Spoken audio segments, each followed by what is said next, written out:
जब सुल्तान डाकू को फांसी के तख्ते पर लटकाया गया तो उससे पूछा गया तुम्हारी आखिरी तमन्ना क्या है। उसने कहा मेरी आखिरी तमन्ना यह है कि मेरी फांसी मेरी मां के सामने मुझे दी जाए। उसकी मां को बुलाया गया, कहा तेरा बेटा तेरे आंखों के सामने मरना चाहता है। सुल्तान डाकू की मां की आंखों में आंसू आ गए। पुलिस वालों ने पूछा आखिर मां के सामने तुम क्यों मरना चाहते हो। उसने कहा ताकि मेरी मां देखे मौत के वक्त पैर कैसे तड़पते हैं, हाथ कैसे तड़पते हैं और रूह कैसे निकलती है। कहा लेकिन तुम इसके लिए मां को क्यों मजबूर करके लाए हो।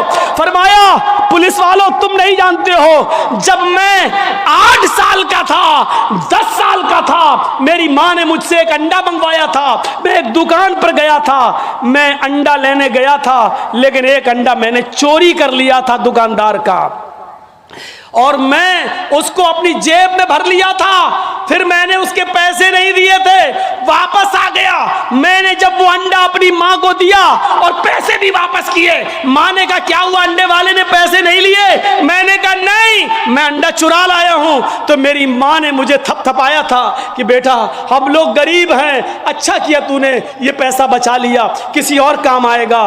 फिर यहीं से मुझे चोरी की आदत पड़ती है, मेरे हौसले बढ़ते हैं, फिर मैं डाकू बनता हूं। फिर मैंने लोगों का माल लूटा और जब लोगों ने नहीं दिया तो मैंने उनकी जानें ली। फिर मैं बहुत बड़ा लुटेरा बन गया और इतना बड़ा लुटेरा बना के पकड़ा गया और कानून ने मुझे फांसी की सजा दी। अगर मेरी मां ने मुझे अंडा चुराते वक्त जब मैं घर पे लाया था उसी वक्त एक थप्पड़ मारा होता और अंडे वाले को देकर माफी मांग ली होती तो आज मैं इतना बड़ा चोर नहीं बनता, आज इतना बड़ा मैं डाकू नहीं बनता, आज मैं इतना बड़ा लुटेरा नहीं बनता। ये मेरी माँ की तरबियत थी जिसने मुझे फांसी के तख्ते पर चढ़ा दिया। तो मेरे भाइयों माँ की तरबियत ही कुछ हुआ करती है। माँ चाहे तो अपने बच्चे को डाकू बना दे, माँ चाहे तो अपने बच्चे को अब्दुल कादिर जिलानी बगदादी की तरह बुजुर्ग बना दे। ये माँ की तरबियत होती है। अब्दुल कादिर जिलानी बगदादी रहमतुल्लाह अलैह की तारीख कौन नहीं जानता, जिनको आज लोग बड़े पीर साहब के नाम से भी जानते हैं, जिनके नाम पर 11वीं की बिरयानी की डेग भी बनाते हैं। वो अब्दुल कादिर जिलानी जब 12 साल के थे उनकी मां ने उनको एक काफिले के साथ भेजा था, कहा बेटे हालात कितने भी सख्त हो लेकिन झूठ कभी मत बोलना। और जब चोरों ने और डाकुओं ने जब इस काफिले को लूटा तो इस बच्चे से पूछा अब्दुल कादिर से तेरे पास भी कुछ है। उसने कहा हाँ है। कहा क्या है। 40 अशरफी। कहाँ है। मेरे कुर्ते के अस्तर में। अस्तर को फाड़ के देखा तो 40 अशरफी मिली। पूछा बेटा ये तो ऐसी जगह छिपी हुई थी किसी को पता नहीं, तूने क्यों बता दिया। लड़के ने जवाब दिया मेरी मां ने मुझे चलते वक्त नसीहत की थी कि बेटा हालात कितने भी खराब हो लेकिन कभी झूठ मत बोलना। मैंने अपनी बात मां की बात मानी है। चोरों का, डकैतों का, डाकुओं का असर खत्म होता है और रोने लगते हैं और कहते हैं ये बच्चा अपनी माँ की इतनी बात मानता है कि ऐसे मोड़ पर भी उसने अपनी माँ की नाफरमानी नहीं की, हम तो अपने रब की नाफरमानी कर रहे हैं। सारा सामान जो लूटा था सबको वापस कर दिया और सारे के सारे चोरों ने डाकुओं ने तौबा कर ली। मेरे प्यारे साथियों एक बच्चा जब अपनी माँ का फरमा बरदार बनता है और माँ की बात मानता है तो माँ की दुआ तमाम डकैतों को तौबा करने पर मजबूर कर देती है। मेरे प्यारे साथियों ये माँ की तरबियत थी जिसने अब्दुल कादिर जिलानी को एक बुजुर्ग के रूप में पैदा किया है, एक बुजुर्ग के रूप में देखा है। ये माँ की तरबियत थी। इमाम अहमद इब्न हंबल अपनी मुस्नद के अंदर एक वाक़या नकल करते हैं कि एक सहाबिया थी, उनके घर में एक बच्चा पैदा हुआ। एक सहाबिया थी, उनके घर में एक बच्चा पैदा हुआ। जब बच्चा पेशाब करता था तो पानी का लोटा उस बच्चे की शर्मगाह पे डाल देती थी। जैसी बच्चे ने पेशाब किया वो पानी लाती और शर्मगाह पे डाल देती। वो सहाबिया कहती हैं मेरा बेटा जब चलने के लायक हुआ, पहला दिन था उसका चलने का, पहला दिन था मेरे बेटे के चलने का, पहला दिन था मेरा बेटा खड़े होकर जब चला, मेरे बेटे को जब पेशाब की ज़रूरत महसूस हुई तो उसने पानी का बर्तन देखना शुरू कर दिया। माँ कहती है कि मैं देख रही थी अपने बेटे को, जब भी वो पेशाब करता था तो मैं पानी उसकी शर्मगाह पे डाल देती थी। आज देखती हूँ मेरा बेटा चल रहा है, देखती हूँ ये क्या करता है। जब बेटा पहला दिन चलने के लायक हुआ, पहला दिन था, तो बेटे ने पानी का प्याला उठाया और दोनों हाथ से पकड़कर धीरे धीरे चला और एक कोने में जाकर बैठ गया। पेशाब किया और पेशाब करने के बाद वो पानी का प्याला अपनी शर्मगाह पे डालने लगा। उसको इस्तिंजा करना नहीं आता था, उसको धोने का तमीज़ भी नहीं मालूम था, उसको पता ही नहीं, लेकिन वो वैसा ही कर रहा है जैसी उसकी माँ ने उसको बताया। जैसे उसकी माँ उसके साथ कर देती थी, वो पानी का प्याला उठाकर अपनी शर्मगाह पे डाल लिया और खाली प्याला लेकर अपनी माँ के पास आ गया। माँ की आंखों में आंसू आ गए, आसमान पर नजर डालकर कहती है फुज़ तो बिरब्बिल काबा, काबे के रब की कसम में कामयाब हो गई, अल्लाह की कसम में कामयाब हो गई। अपने बच्चे को जो सिखाना चाहती थी मेरे बच्चे ने वो सीख लिया। मैं अपने बच्चे को जो तरबियत देना चाहती थी मेरे बच्चे ने वो तरबियत हासिल कर ली। मुझे उम्मीद है कि मेरा बच्चा कभी नापाक नहीं रहेगा, मेरा बच्चा जब भी पेशाब करेगा तो पानी जरूर ले जाएगा और इस्तिंजा करेगा।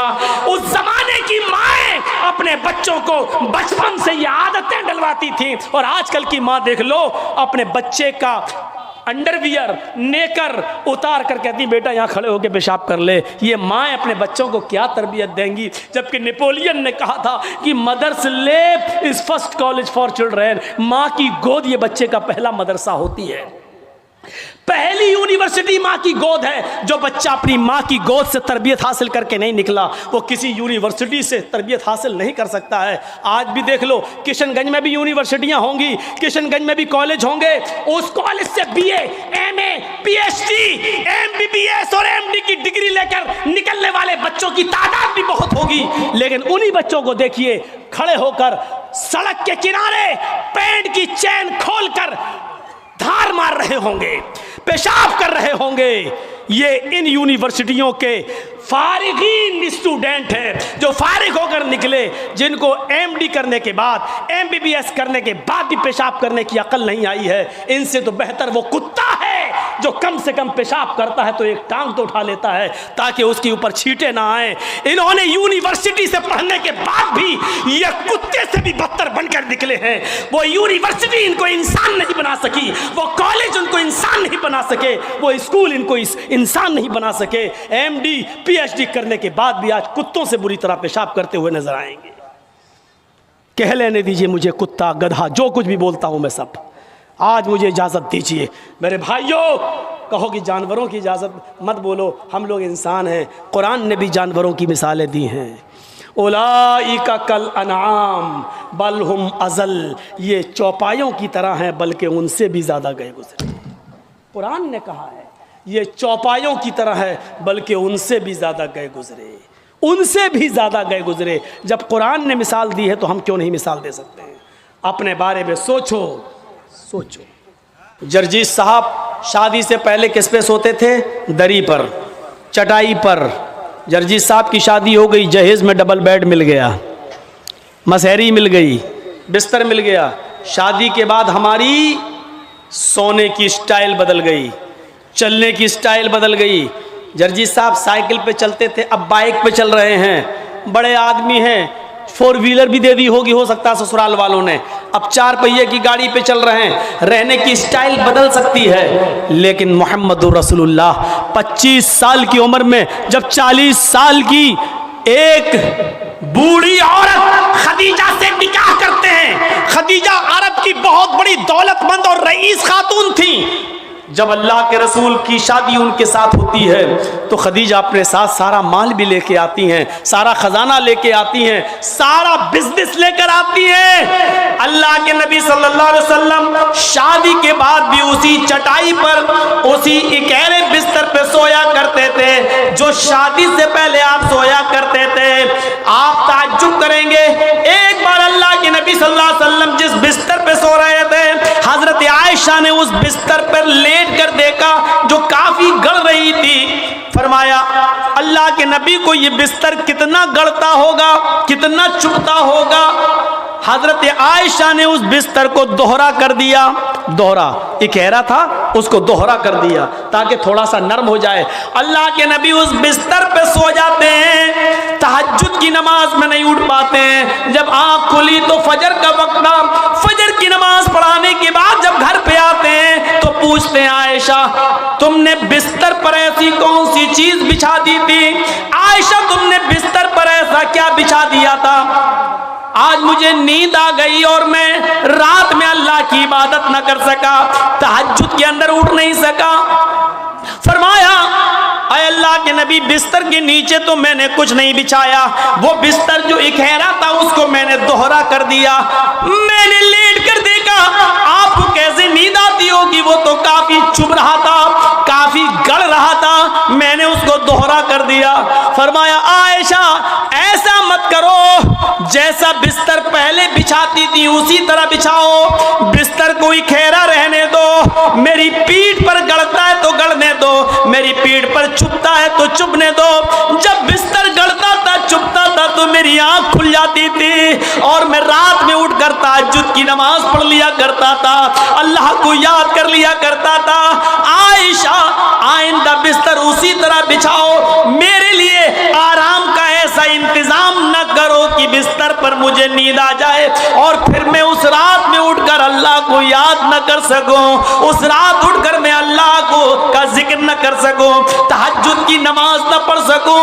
आयशा अल्लाह ताला को रात की तारीकियों में याद करने का मजा कुछ और है, जब सारी दुनिया सो रही होती है और मेरी करवट, मेरी कमर नरम गरम बिस्तरों से अलग होती है और सजदे में सर होता है, तो उस वक्त का मजा कुछ और होता है कि सारी दुनिया ख्वाबे खरगोश में मस्त है और अल्लाह का एक बंदा अपने रब से अजाब जहन्नम की पनाह मांग रहा है, जन्नत का सवाल कर रहा है, रात की तारीकी में अपना सर सजदे में रख के उसको मालिक और अपने आप को अल्लाह का गुलाम बना रहा है। आयशा तुमने बिस्तर को ऐसे बिछा दिया कि इस बिस्तर पर मुझे इतनी नींद आ गई कि मैं रात को उठ नहीं सका।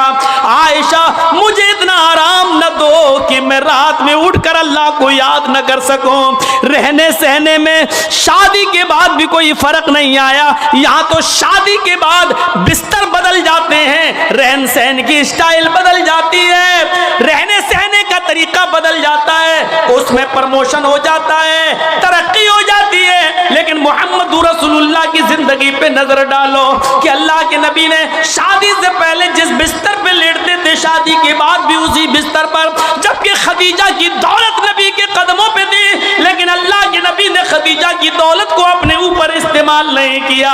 खदीजा जो दौलत लेकर आई उस दौलत को भी अल्लाह के रसूल ने दीन के काम में गरीबों और मिस्कीनों में लुटा दिया। मेरे भाइयों हमें देखना है कि साधु कौन है। साधु उसको कहते हैं जिसके पास सब कुछ हो, दौलत की कमी ना हो, लेकिन उसने अपने ऊपर कोई चीज खर्च न की हो, सब गरीबों और मिस्कीनों में लुटा दिया हो। इस तारीफ का सही हकदार सिर्फ जनाब मोहम्मद रसूलुल्लाह सल्लल्लाहु अलैहि वसल्लम है। आपके पास किस चीज की कमी थी? लोग कहते बहुत गरीब थे, ये थे, नहीं, अल्लाह के रसूल से ज्यादा कोई अमीर था? अल्लाह ने कहा था कहो तो इस पहाड़ को हम सोने का बना दें, और ये ओहद पहाड़ जब सोने का बन जाए तो जहां आप चलें ये पहाड़ भी आपके साथ चले। लेकिन अल्लाह के नबी ने अल्लाह ताला के इस फरमान को, इस गुजारे अल्लाह ताला के इस हुक्म को नाफिज होने के बाद मना कर दिया कि नहीं नहीं, अय अल्लाह मुझे दुनिया में आराम नहीं, सोना नहीं चाहिए, चांदी नहीं चाहिए, बल्कि आपने फरमाया अल्लाहुम्मा जअलनी फी हयाती मिस्कीना, आय अल्लाह दुनिया में मुझे जितने दिन जिंदा रख, मिस्कीन बना के जिंदा रखना। आय अल्लाह जब मुझे मौत आए तो हालत मिस्कीनी में मुझे मौत आए, और अल्लाह कल कयामत के दिन जब मैं उठाया जाऊं तो फकीरों में और मिस्कीनों ही में मैं उठाया जाऊं। ये अल्लाह के रसूल की दुआ थी, जबकि अल्लाह ताला तो ओहद पहाड़ को सोने का बनाने के लिए तैयार था। नबी अकरम जहां चलते पहाड़ आपके साथ साथ चलता, लेकिन अल्लाह के रसूल ने पहाड़ को सोने का बनाने से मना कर दिया और कहा कि मुझे दुनिया के ऐशो आराम नहीं चाहिए। हजरत अब्दुल्ला इब्ने उमर ने बिस्तर पर लेटकर देखा तो कहा अल्लाह के नबी ये क्या है? जब अल्लाह के नबी उस बिस्तर पर सो के उठे तो देखा कि उस निशान पड़ गए। आप किसी खुरदुरी चटाई पर लेटिए, नंगी पीठ, जब आप उठेंगे तो चटाई के निशान आपकी पीठ पर पड़ जाएंगे। अल्लाह के नबी की पीठ पर जब निशान पड़े तो हजरत अब्दुल्ला इब्न उमर ने जब ये देखा तो चीख पड़े, आए अल्लाह के रसूल, आप तो यहूदो नसारा तो नरम गरम बिस्तर पर सोएं और आप जो हैं ऐसी चटाई पर जिससे आपके निशान पड़ जाएं। नहीं नहीं, आज के बाद आप इस चटाई पर नहीं सोएंगे। आपने कहा फिर लवित्तखज़ना लकवतान, आज हम आपके लिए एक नरम गरम बिस्तर बना देंगे, नरम गरम गद्दे का इंतजाम कर देंगे, आप उसके ऊपर सोना। अल्लाह के नबी सल्लल्लाहु अलैहि वसल्लम ने फरमाया नहीं, आए अब्दुल्ला, मेरे लिए नरम गरम बिस्तर का इंतजाम मत करना। माली वलिद दुनिया माना फिद दुनिया इल्ला कराकिबिन इस्तज़ल्ला तहता शजरा थुम्मा राहा। नहीं, आए अब्दुल्ला, मेरे लिए नरम गरम बिस्तर नहीं, मैं तो इस दुनिया में एक मुसाफिर की तरह हूं। जैसे मुसाफिर थक जाता है तो एक सायादार दरख्त के नीचे आराम करने के लिए बैठ जाता है, थोड़ा पानी पीता है, सस्ताता है और फिर उठ के चल देता है। मैं भी इस दुनिया में एक मुसाफिर की तरह हूं, चंद दिन रहूंगा और फिर ये दुनिया छोड़ के चला जाऊंगा, फिर इस दुनिया से मैं निकल जाऊंगा।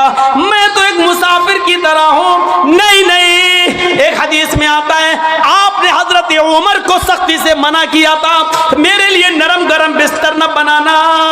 लहुम फिद दुनिया व लना फिल आखिरा, ये नरम गरम बिस्तर इन यहूदो नसारा के लिए दुनिया में है और हमारे लिए आखिरत में है। हमारे लिए आखिरत के अंदर बनाए, आखिरत में है, हमारे लिए दुनिया में नहीं है, हमारे लिए आखिरत के अंदर बनाए गए हैं। इसलिए हमें दुनिया के ऐशो आराम नहीं चाहिए। साधु इसको कहते हैं जिसके पास सब कुछ हो लेकिन उसने गरीबों पर निछावर कर दिया हो, मिस्कीनों पर लुटा दिया हो, अपने पास उसने कुछ ना रखा हो। आसिना साधुत मनम, जो साधुओं की तरह अपनी जिंदगी गुजारेगा, अष्ट्रो गुणा, और उसके अंदर 8 खूबियां पाई जाएंगी। अब 8 खूबियां भी देख लो किसके अंदर थी। अल्पभाषी, वो कम बोलेगा। कम बोलने वाला कौन था? पूरी जिंदगी आप पढ़ जाइए, मुहम्मदुर रसूलुल्लाह सल्लल्लाहु अलैहि वसल्लम से ज्यादा कम बोलने वाली शख्सियत आपको नहीं मिलेगी। जरूरत के वक्त बोलना और उतना बोलना जितनी जरूरत है, उससे ज्यादा नहीं। ये हमारे और आपके यहाँ का माहौल है, कोई ज्यादा बोल रहा है, कोई कम बोल रहा है। अल्लाह के रसूल उतना ही बोला करते थे जितनी जरूरत है। कभी कभी तो ऐसा होता था कि पूरा जवाब भी नहीं देते थे। कम बोलने का हाल ये था कि एक मर्तबा कुछ यहूदी अल्लाह के नबी के पास आए। मुस्लिम शरीफ किताबुस्सलाम पढ़िए चैप्टर। नबी अकरम के घर पे आए, दरवाजे को दस्तक दी, अल्लाह के रसूल ने दरवाज़ा खोला, यहूदियों ने सलाम किया। तर हकीकत वो सलाम नहीं था बल्कि उस सलाम के अंदर छिपी हुई बद्दुआ थी। उन यहूदियों ने आते ही कहा अस्सलामु अलैकुम या रसूल अल्लाह, अस्सलामु अलैकुम। क्या कहा? अस्सलामु अलैकुम, लेकिन कहा ऐसे, अस्सलामु अलैकुम या रसूल अल्लाह। अरे अल्लाह के रसूल, आप पर मौत हो। अस्सलामु अलैकुम नहीं कहा उन्होंने, सलामती हो, बल्कि क्या कहा? अस्सलामु अलैकुम, मौत हो आप पर, बर्बाद हो जाएं आप। तो अल्लाह के रसूल सल्लल्लाहु अलैहि वसल्लम समझ गए, आपने सुन लिया। इन यहूदियों ने अस्सलामु अलैकुम नहीं कहा बल्कि इन यहूदियों ने क्या कहा? अस्सलामु अलैकुम। तो अल्लाह के रसूल ने इतना कम जवाब दिया, मुख्तसर, चूंकि आप कम बोलते थे, आपने उसका बहुत ही शॉर्ट में जवाब दिया, वालेकुम। यहूदी झिलमिला गए। यहूदियों ने कहा अस्सलामु अलैकुम, मौत हो आप पर। आपने उसके जवाब में सिर्फ इतना कहा, वालेकुम, तुम पर हो, यानी जो तुम मुझ पर भेज रहे हो वो तुम पर हो। हजरत आयशा ने जब सुना तो उन्होंने अंदर से पर्दे की ओर से चीखते हुए कहा, वालेकुमुस्सलाम या यहूद व लानतुल्लाह। आए यहूदियों, मेरे शौहर पर तुम मौत भेजते हो, तुम पर मौत हो और अल्लाह की लानत हो। तो अल्लाह के रसूल ने हजरत आयशा को डांटा था और कहा था, आयशा ये तुमने गलत किया, आयशा तुम्हें ऐसा नहीं करना था। हजरत आयशा ने कहा, अल्लाह के रसूल आपने सुना नहीं? आप पर मौत भेज रहे हैं वो। अल्लाह के नबी ने कहा आयशा क्या तुमने सुना नहीं मैंने उनको क्या जवाब दिया? उन्होंने कहा अस्सलाम वालेकुम, मैंने कह दिया वालेकुम। जो उन्होंने मुझ पर भेजा मैं उनको भेज चुका हूं, मैं उनको बोल चुका हूं। तुमने अपनी तरफ से ज्यादती की है, गलत किया, जाओ माफी मांगो तुम। मेरे प्यारे साथियों, तसव्वुर करें आप अल्लाह के नबी कितना कम बोलते थे। कम बोलने को अपनी आदत बनाइए, जरूरत के तहत बोलिए, क्योंकि जबान से ही अक्सर गुनाह होते हैं। ज्यादा जबान इस्तेमाल करोगे फिसलेगी। इसलिए हजरत अबू बकर सिद्दीक कभी कभी कान में मिसवाक लगाते थे। यह मिसवाक, नमाज का टाइम हुआ, मिसवाक किया, फिर कान में लगा लिया। इस मिसवाक को एक बार अपने दाहिने हाथ में पकड़े और जबान खींच रहे थे ऐसे, और मिसवाक जबान पे मार रहे थे ऐसे। हजरत उमर ने कहा ये क्या कर रहे हो? कहा इस जबान को सजा दे रहा हूं। कहा किस बात की? यही ज्यादा बोलती है, इसको औकात में रख रहा हूं, इसको बता रहा हूं देख अगर ज्यादा बोलने का काम तूने किया तो तेरी पिटाई लगेगी इस मिसवाक से। ऐसा मैं इसलिए कर रहा हूं ताकि जबान हमारी कंट्रोल में रहे, क्योंकि अक्सर लोग जहन्नम में जबान की वजह से जाते हैं। यही वजह थी कि अल्लाह के नबी सल्लल्लाहु अलैहि वसल्लम ने जन्नत में जाने वाले लोगों की जब एक लिस्ट तैयार की तो उन नौजवानों को नहीं भूला। फरमाया आए नौजवानों, तुम मुझे दो चीजों की जमानत दो, तुम मुझे दो चीजों की जमानत दो, मैं तुम्हें जन्नत की जमानत देता हूं। मय्यज़मली, कौन है जो मुझे दो चीजों की जमानत देता है? तुम मुझे दो चीजों की गारंटी दो, मैं तुम्हें जन्नत की गारंटी देता हूं। सहाबा ने पूछा अल्लाह के नबी वो दो चीजें क्या हैं? आपने फरमाया अल फमु वल फर्ज, एक मुंह, एक जबान और दूसरी शर्मगाह यानी जिनाकारी। तुम मुझे इन दो चीजों की जमानत दे दो कि मैं जबान से जो भी बोलूंगा सच बोलूंगा, कभी झूठ नहीं बोलूंगा, कभी किसी की गीबत नहीं करूंगा, कभी किसी की बुराई नहीं करूंगा, कभी किसी की चुगली नहीं करूंगा, कभी किसी को तकलीफ नहीं पहुंचाऊंगा। और दूसरी इस बात की गारंटी दे दो कि मैं किसी की माँ बहन बेटी पर गलत नजर नहीं डालूंगा और उसको कभी गलत नजर से नहीं देखूंगा, जिना नहीं करूंगा। तुम अपनी इन दो चीजों की जमानत दे दो, जो मुझे इन दो चीजों की जमानत देगा मैं उसको जन्नत की जमानत देता हूं, यानी वो मेरे साथ जन्नत के अंदर जाएगा। जबान की वजह से अक्सर लोग जहन्नम में जाते हैं और दूसरी शर्मगाह जिनाकारी की वजह से जहन्नम का शिकार होते हैं लोग। तो मेरे प्यारे साथियों, अल्लाह के रसूल बहुत कम बोला करते थे और कम बोलने का हुक्म भी दिया करते थे कि लोगों जरूरत के तहत बस बोलो, ज्यादा मत बोलो। बहुभाषिता, मुस्तकबिल की बातें बताएंगे, इसमें कोई शक नहीं कि अल्लाह के नबी ने भविष्य की बहुत सी बातें बताई, मुस्तकबिल की बहुत सी बातें बताई।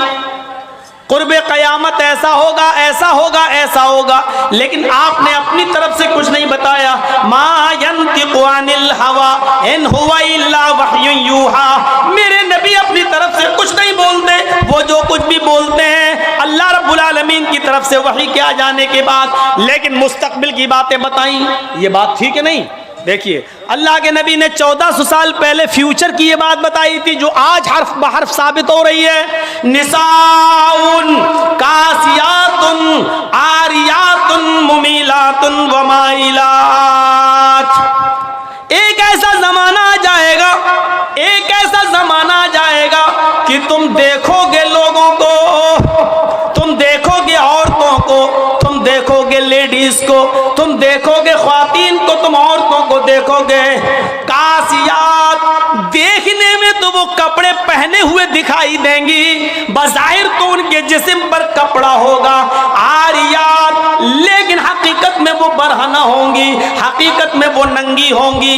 कपड़ा तो पहनेंगी लेकिन कपड़ा पहनने के बावजूद वो नंगी होंगी, वो बरहना होंगी। आज उनके कपड़े देख लो, छोड़िए शादियों का हाल, जलसे में आने वालियों को देख लो।